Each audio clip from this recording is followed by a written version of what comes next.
Hi everybody, this is Renee from Nostalgic Needlework. It's been quite a while since I've made a video. I want to welcome all my new subscribers, and I want to sincerely thank everyone who has returned to watch another video. This video is probably going to be made into several segments because I have several things I want to share. This first segment, I don't know if it's me venting or if perhaps it can help somebody else that makes videos. I'm sitting outside. It's a beautiful day here in Georgia, July 3rd, and Bailey and I have been out here enjoying some sunshine. Please excuse the wood railing behind me that needs painting. That's on my to-do list for this summer. The reason for my absence.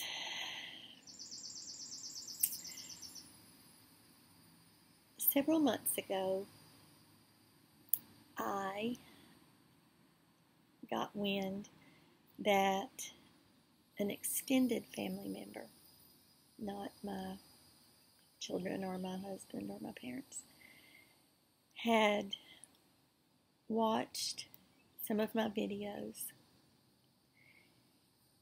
and had taken it upon themselves to make a joke out of them, laugh, mimic me, that kind of thing. And it hurt to the depth of my soul. When it first happened, I said, I'm just not going to make any more videos. If he has that opinion, then maybe everybody does. But some time has passed, a couple months, and I've had time to pray about it and to try to put some kind of, I can't think of the word, some kind of meaning to it. And when it all boiled down, I realized that I started these videos as a way to reach out and make new friends, and that 100% happened. I started them as a way to share my love of cross stitch, and that 100% happened. And I also started them to share my love for the Lord and all of His blessings in my life, and that 100% has happened. So why should I let one hurtful commenter bring me to a point of not ever making any more videos? I'm not going to say it doesn't still hurt, but part of life is forgiving and moving on. So that's what I'm doing. I'm forgiving, I'm forgetting, and I'm moving on. I've been working on what is true to my heart, Miss Paula Vaughn patterns. I kind of hit the reset button with my stitching. I took this time to really think about what I wanted to stitch and kind of set my goals for myself. I am primarily a one project at a time stitcher, and I have a wide variety of things that I enjoy stitching. I've become a collector of Nicola Parkman Hands Across the Sea patterns. I'm scared to death to start the first one because I just haven't done a big sampler like that before, but I think it's going to be so much fun. I'm currently working on the Paula Vaughn pattern, Thy Word, and I'll be showing that in a later video. And I want to start working on some Mill Hill kits. I've got a couple that I want to start. I'm really excited. I'm going to be going to a Katrina Boyd retreat in Marietta, Georgia in August. I think it's August 10th and 11th. I just found out I'm going to get to room with Dina from Half Stitch Cross Stitch, and that just made my day. I love her. I've enjoyed watching all of your videos. You all have kept me entertained and inspired, and I'm just really glad to be back. So I'm going to end this first segment, and pretty soon I'll be videoing the things I'm working on so you can see them. Be blessed, my friends. I'll see you soon.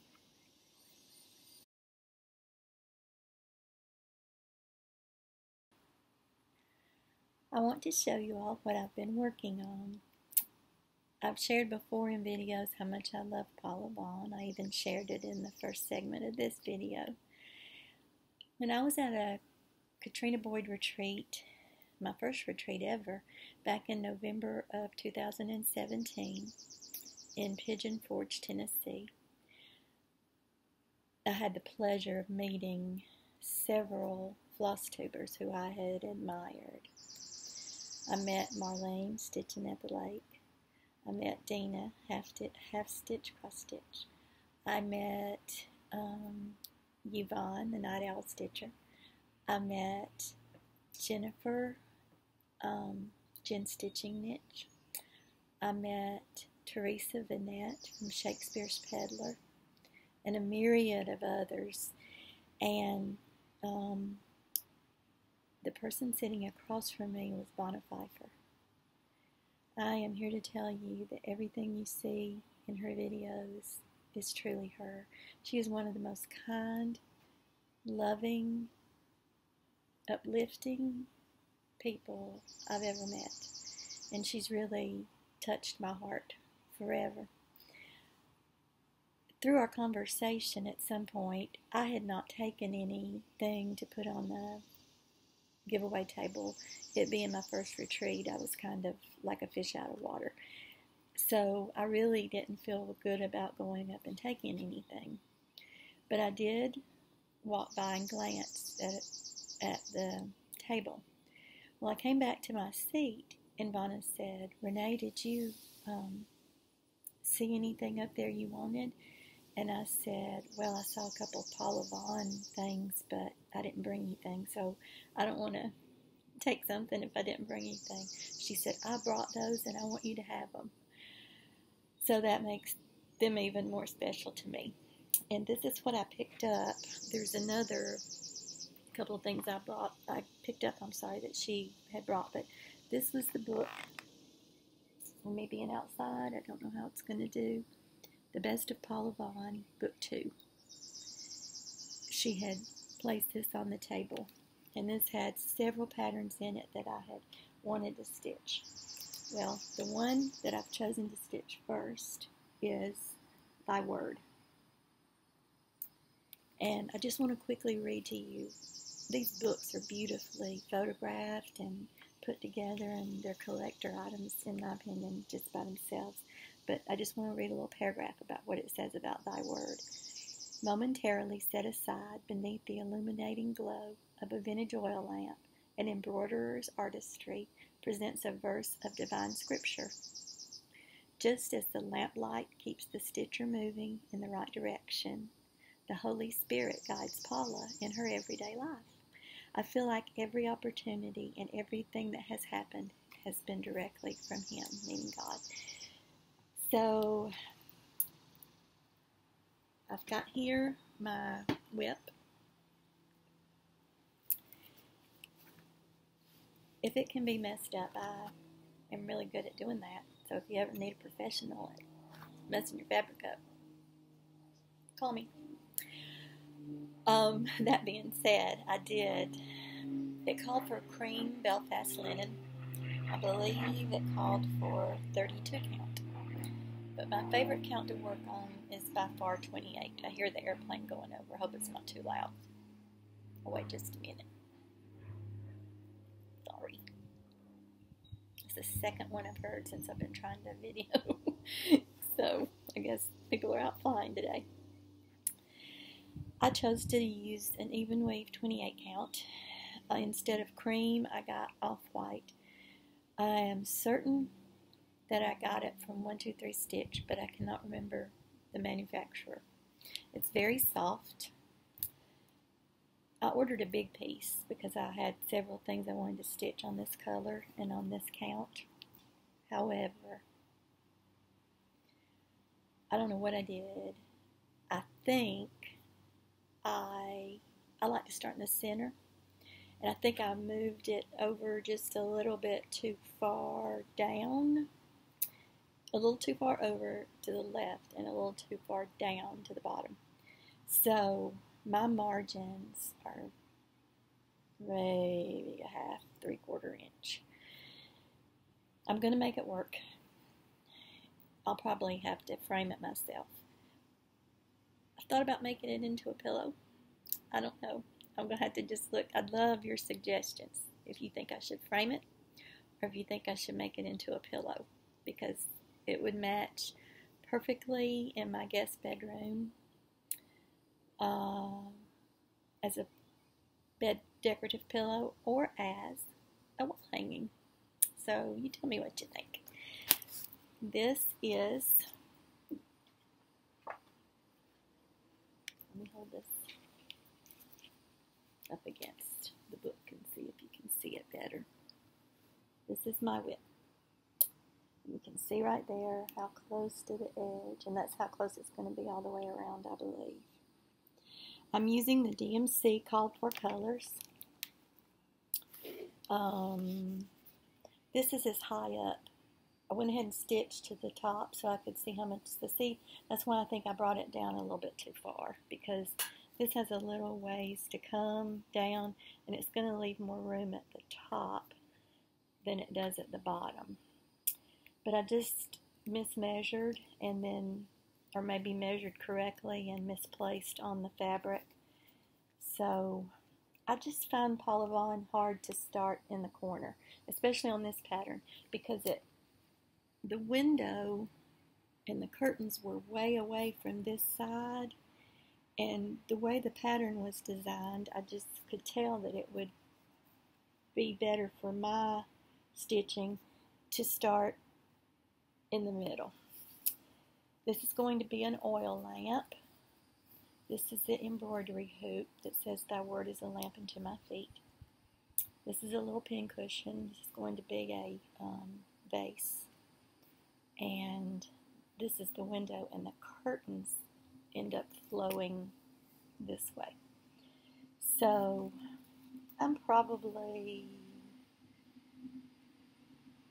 halfway done with this pattern. It really is a lot of fun for me. I just enjoy stitching Paula Vaughn. They're tedious sometimes, and there is a lot of confetti stitching in some of them, a lot of them, but I don't know, the peaceful scenery that I usually see makes that not an issue. So that's really all that I've been stitching on. I started this probably near the middle of May, and I've just continued on with that. I hope to be done by maybe a couple weeks from now, and I'll show you the finished product. Well, that's the only whip that I have to show you, so I'll go gather up my new acquisitions, a couple of them. Don't want to show too many at one time, and I'll be back.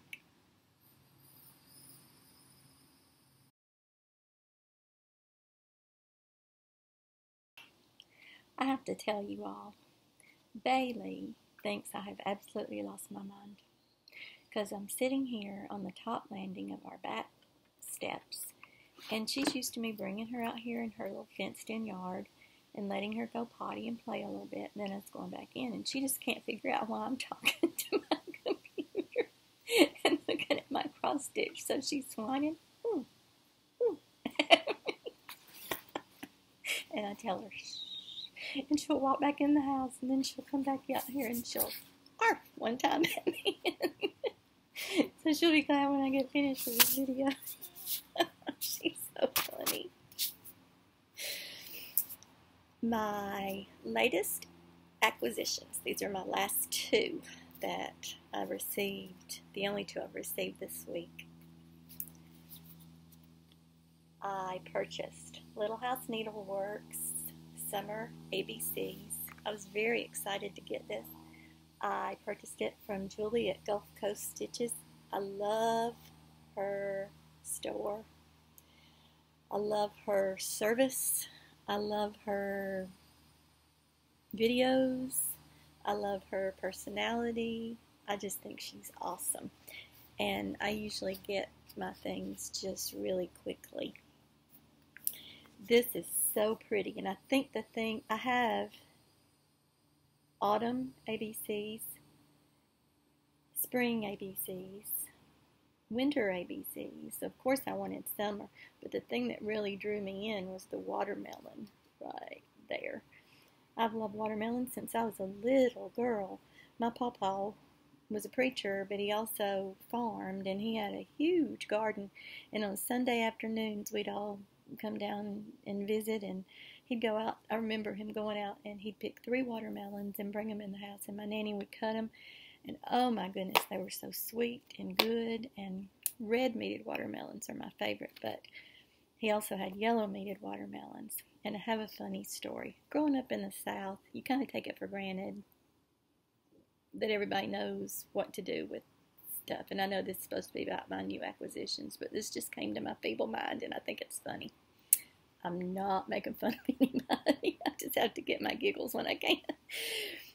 My husband plants a garden every year, and up until this year, he's always sold vegetables at a little stand on the side of the road.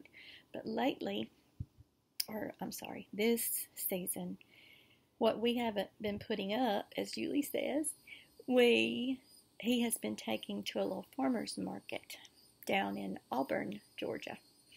And they're open one day a week from 4 to 8, and he sells most everything he takes down there. Well, this lady stopped the other day, and he had cucumbers, and he had green tomatoes. And she was not from here, but she told him, "Oh, I love fried green tomatoes. A long time ago, I saw that movie, Fried Green Tomatoes, and I've just, ever since, anytime I go to a restaurant, I have to order fried green tomatoes." And he said, "Oh, I like them too," but he said, usually they're better at home than they are in a restaurant. Sorry, I was looking to see over at my mom's. And she said, "Oh, really? How do you do that?" And he told her, cut them up, batter them with flour, salt and pepper, fry them in a frying pan. And she said, "Oh, I may try that." She said, "Can I get a couple of those?" And he said, "Sure." So he gave her 2 or 3 so she could try it at home. And he said something about them getting ripe, that she wouldn't need to wait. And she said, "Oh, you mean these aren't ripe yet?" He said, "No, ma'am." And she said, "Oh, well, do you put these on sandwiches? I know people eat cucumber sandwiches." He said, "Ma'am, I've never had a green tomato sandwich, but I'm sure you could try it. It might be real good." So, I don't know if she thought green tomatoes were a different variety of tomato than regular red tomatoes. But I told him, "Skip, she sure would have been disappointed if she let those things sit on the counter in the sunlight and walked in there one day and they were starting to turn yellow and then red." I just found that funny. I'm not making fun of her at all. I'm sorry. And the other funny thing that I wanted to share, he had pumpkins one year, and this guy stopped by, and he was looking at the garden and trying to decide what he wanted to buy, and he saw those pumpkins, and he said, "Are these yellow meated watermelons?" And Skip said, "No, sir, those are pumpkins." The guy, I don't know if he bought a pumpkin or not, but I thought when he cut into that thing, I know he was disappointed if he was expecting something the consistency of a watermelon. When he saw those seeds, I'm sure he was just about to stroke out. And the last funny thing I'll tell you, a lady stopped by here one day, and she said that she wanted to buy some purple hull peas. You know, for those who aren't from the South, we shell those and get the peas out, and then I usually freeze mine, but you can can them or whatever you want to do, put them in soup, but I like to freeze them so I can just cook them because my family really likes them.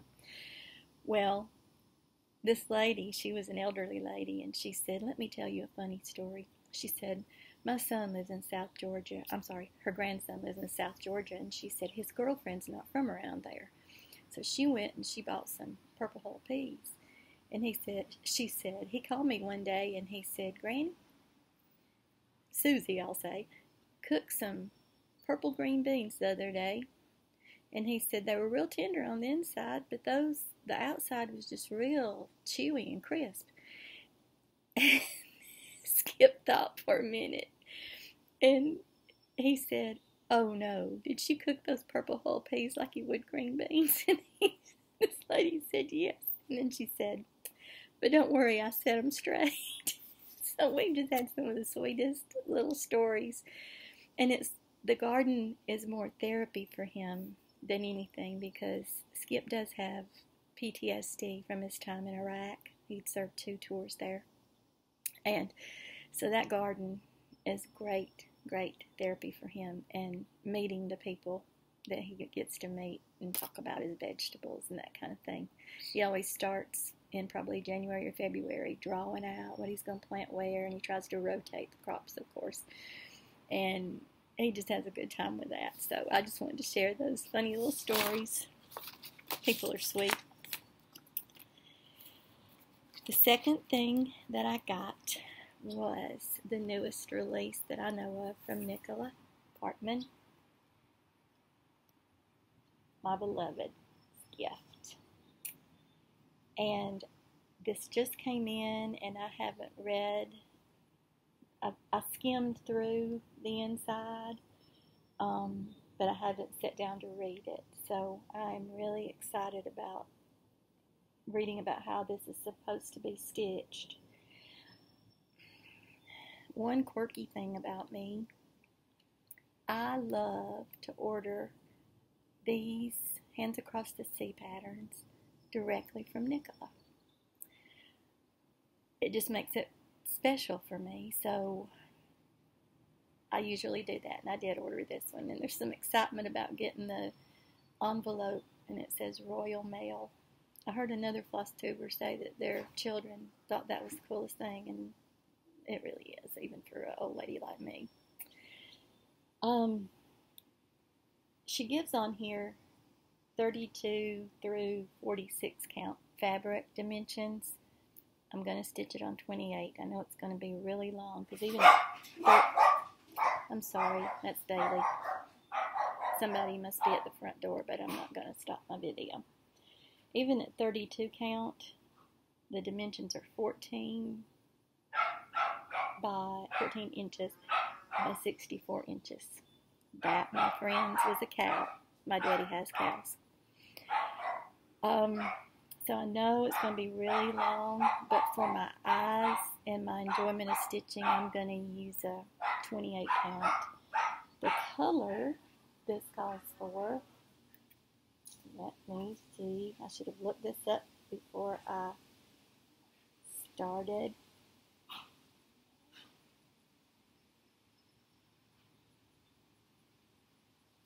Maybe I can find it.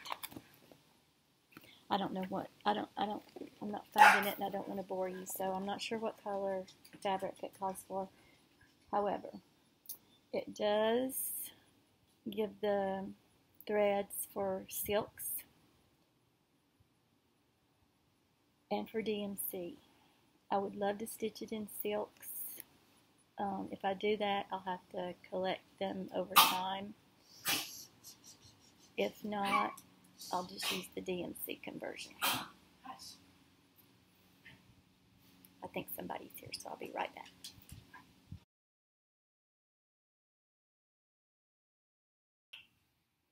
Hi, everybody. I'm in my stitchy chair for this last section of this video, and I want to share with you all 3 clubs that I've joined to help me to build my stash. Up until when I got back into cross-stitching and watching Flosstube, actually, I had not really had much exposure to any kind of floss except DMC, which I still am a big fan of. But I didn't know anything about the variegated flosses and the sampler threads and all those things that I enjoy so much. So the first club that I joined was the Victorian Motto Sampler Club, and you can find Victorian Motto on eBay. It's better to send her an email from the link that you see there. I think you can Google probably Victorian Motto Sampler Floss and find a link to her website. And I chose the Primitive Collection, and I get 10 yards of each color, which is much more than you get in a regular skein of floss. So that's the first one. I enjoy that one very much. The second thing that I joined was Julie's Floss Club from Gulf Coast Stitches, and she sends her choice of, I think I've gotten the General Art and Weeks Dye Works so far, and I just enjoy getting what she chooses because it might be colors that I might not think to order, and it's very reasonable as well. That's on a 1-month cycle. And then I wanted to try a fabric club, so I joined the Color and Cotton Fabric Club. I'm going to be getting 28 count even weave, and I did the rotating color, so it'll be a surprise each month, I guess, what they send. But I don't have a lot of stash of fabric or floss, and I feel like this is a good opportunity for me to try some things that I might not otherwise try, and so that I have some things to fall back on when I'm ready to make ornaments or for certain patterns. I hope you all have enjoyed this video, and I hope to be back soon with some progress on my Paula Vaughn piece and maybe a new start. I hope all of you will be blessed and have a great time stitching. Bye-bye.